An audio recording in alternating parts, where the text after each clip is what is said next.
Missing है, हिमाचल प्रदेश में भी कोई लिस्ट आई है, क्या स्थिति है? और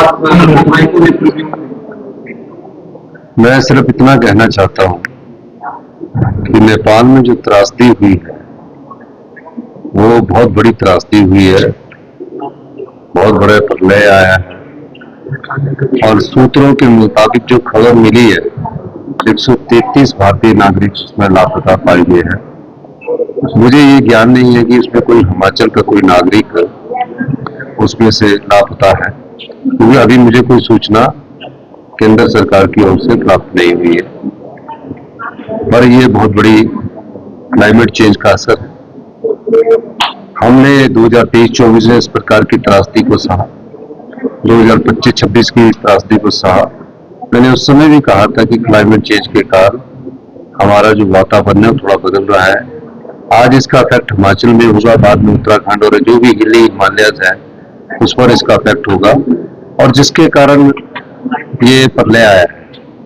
लेकिन जब भी कोई प्रलय आता है, कोई बड़ी त्रासदी होती है और उसमें काफी लोगों की मारे जाने की खबर होती है तो बहुत आघात पहुंचता है। हिमाचल प्रदेश विधानसभा ने इसके लिए 2 मिनट का मौन रखा है। हिमाचल में भी कोई काम नहीं, हिमाचल में तो क्योंकि हमने 2023-24 के बाद हमेशा डिजास्टर की मीटिंग होती रहती है और डिजास्टर से संबंधित जो भी हमारी जानकारियां उसको हम लोगों को शेयर करते हैं और निश्चित रूप से इस बार हमारे यहाँ कम बारिश हुई है।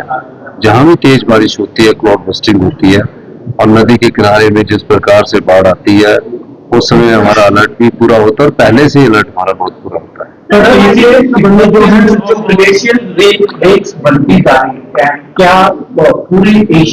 त्रासदी थी, मैं गृह मंत्री जी से मिला था, गृह मंत्री जी से हमने बात की थी क्योंकि नेशनल लेवल का होता था कि आप IIT, एनवायरमेंटलिस्ट और जो भी साइंटिफिक लोग हैं उससे एक स्टडी करवाइए और उन्होंने एक टीम बनाई थी, वो एक बार हिमाचल प्रदेश में स्टडी करके गई है।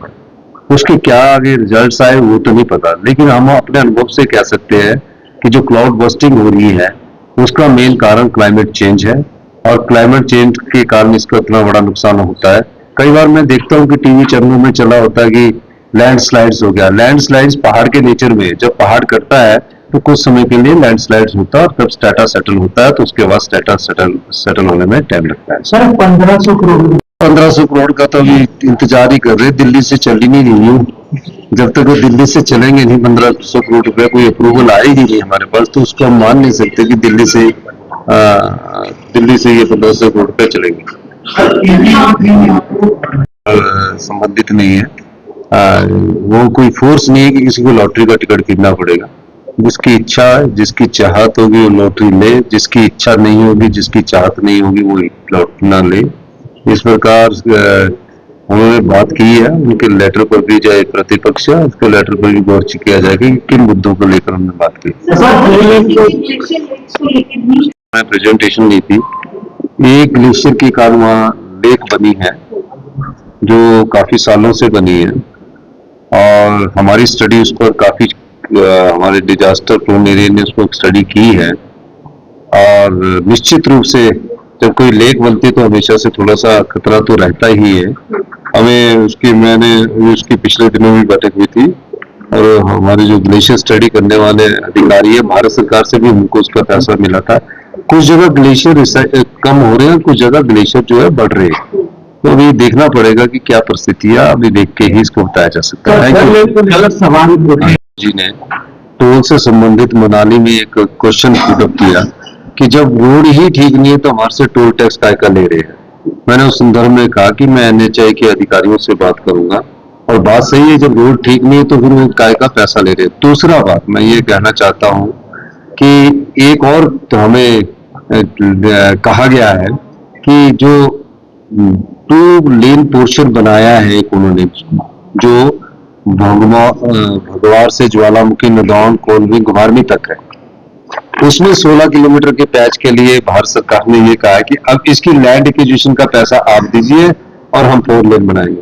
मतलब टैक्स वो कलेक्ट करेंगे, लैंड एक्विजिशन का पैसा हम देंगे, जैसे रेलवे में है। तो उस संदर्भ में भी हमने बात की है कि अगर आप 4 लेनिंग बना रहे हैं तो 4 पैच बना दिए, एक पैच में आप बोल रहे हो कि हमको लैंड एक्विजिशन करना, तो ये ठीक नहीं है क्योंकि हमारे संसाधन बहुत कम है। और अगर हमें बिजली पर पूरी रॉयल्टी 50% देते हैं, हम सारे पैसे ही हम टोल के ले लेंगे, क्योंकि रॉयल्टी जो हमारी संपदा है, जो हमारी वेल्थ है, वो पानी है, उसका तो ढूंढ कर ही चुके हैं। उसमें जो प्रोजेक्ट फ्री हो गए उसमें हम 50% रॉयल्टी मांग रहे हो, उस पर भी भारत सरकार को चिट्ठियां लिखी है, उस पर कोई लोग गौर नहीं कर रहे। तो इस संदर्भ में हमें कुछ ना कुछ आगे की नीतिगत फैसला करना पड़ेगा। Thank you very much. हमेशा बहनों को छुट्टी होती थी, बेटियां को छुट्टी होती थी, तो मैं आज जा रहा था तो उसमें ये लगा कि जिन भाइयों के पास रक्षाबंधन के लिए बहन ने जाना है और भाई अगर दफ्तर में गया तो पूरा दिन इंतजार करेंगे, और जो बहनें हैं वो बेचारी सुबह सुबह तैयार होकर भाई को राखी बांधने जाएंगे।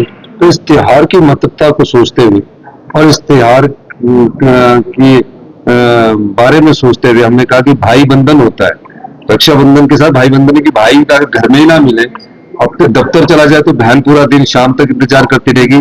तो इसलिए हमने कल के पूरे हिमाचल प्रदेश में सभी ऑफिस में सारे को स्कूल कॉलेज सब में छुट्टी की घोषणा की है, ताकि आराम से निश्चिंत होकर बहन अपने भाई को रक्षाबंधन राखी बांध सके, और भाई जो उसके साथ प्रोमिस करता है और जो उसके साथ अपना भावनात्मक रिश्ता होता है उसका जो निर्वाह करता है उसका निर्वाह करे। Thank you.